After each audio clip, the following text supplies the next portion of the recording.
And I was just wondering, are we Islamophobic if we question Islam based on facts and based on the Quran and based on the surahs that's in the Quran? Because Keir Starmer is trying to put people in jail now because of some vague accusations that they're Islamophobic. And as you know, I'm an ex-Muslim, so I know a lot about Islam. And what I'm going to do in this video is that I'm going to go through some surahs in the Quran. And as you know, the Quran is accepted by all the Muslims all around the world, both Sunni and Shia. Right? I'm not going to go through the hadiths, and I'm not going to go through the life of Muhammad, because that's 1,000 times worse. I'm just going to go through the Quran. And I really want to know, are we Islamophobic if we questions the surahs in the Quran? Okay? And I'm not necessarily doing this video to offend anyone, and I'm not doing it to be Islamophobic. I'm just trying to spread awareness, because sometimes I have conversations with other Muslims. I'm not a Muslim anymore, but like Muslim friends of mine, and they don't know that it says this in the Quran. You know, and the Quran is possibly the most peaceful book in the whole of Islam, because the hadiths are 1,000 times worse, and if you look at the life of Muhammad, it's actually very bad. So I'm doing this video to spread awareness. And look, I know that all religions have some dark parts about them. If you look at the Old Testament in Christianity, there's a lot of dark things in there as well, and also the Torah. But then the difference between Christianity and Islam is that Christianity went through its own age of reform and enlightenment and renaissance, and they learned to separate church and state. The problem with Islam is that Islam is an absolutist religion where Muslims believe this is the word of God, aka Allah, and no man can ever question the word of Allah, which is extremely problematic, and it has no place in any civilized culture. So I'm going to go through the verses, and I want you to make up your own mind. Okay, so let's go through it one by one. Chapter 2, verse 98. Allah is the enemy of non-Muslims. Chapter 3, verse 85. No other religion is accepted other than Islam. Chapter 8, verse 12. Allah will instill fear in the hearts of those who disbelieve Islam and Muslims. You cut their limbs by hitting their necks. And as you know, why do terrorist organizations such as ISIS, such as Boko Haram, even Taliban behead people? Where do you think they get that from? It says it in the Quran. Chapter 3, verse 118. Make only Muslims your intimate friend.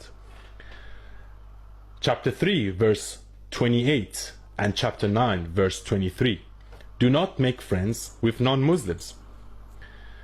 And maybe that's why some Muslims, they don't assimilate when they come to the UK or anywhere else for that matter. They stay in their own group because it's in the Quran. Well, don't make friends with non-Muslims.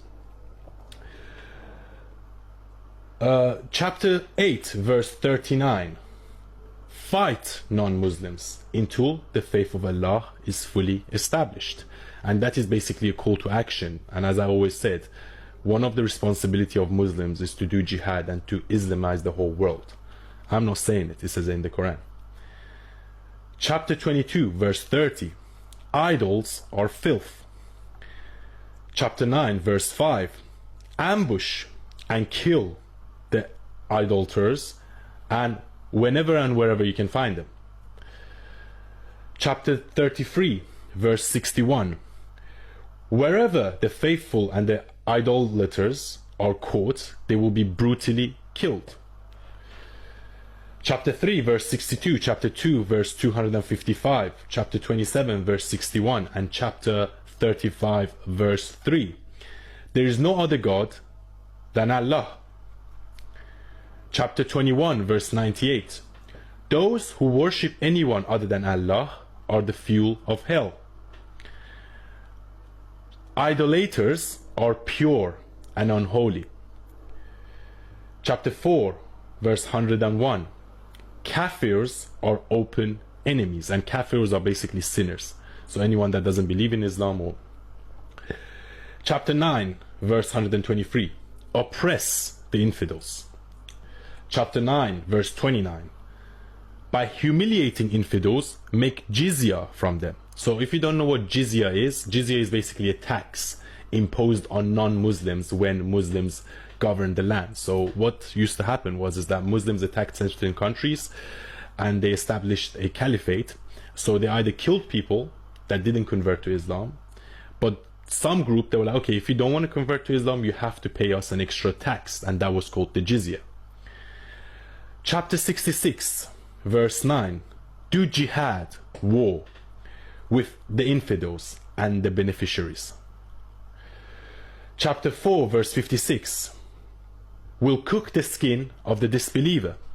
And you see that sometimes, you know, it happens in Pakistan, it happens in Afghanistan, when someone is blasphemous towards the Quran or Muhammad, they burn them to death. And it actually happened recently to some girl that was accused of ripping up the Quran, and they burnt her to death in public. Chapter 8, verse 69, all spoils, including women, are halal. And that refers to the fact that Muhammad said that if Muslims go and conquer the land, then the women in that land are halal or permissible to the soldiers. Chapter 9, verse 14, Allah will punish the disbelievers at the hands of the believers. Take revenge on those who leave Islam.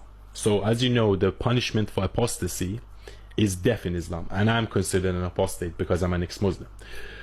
To just spread awareness first of all, but at the same time I want to know from the Labour government and from Keir Starmer, are we Islamophobic if we question these things? It says it in the Quran, right? And I didn't go through the hadiths because the hadiths are 1,000 times worse. Are we Islamophobic if we question these things? Are we Islamophobic if we question the life of Muhammad? Because he took part in 29 offensive battles, he killed thousands of people, beheaded people, raped women, so on and so forth. So are we Islamophobic if we question these things? And for those of you that just wanted to increase your awareness, what do you think?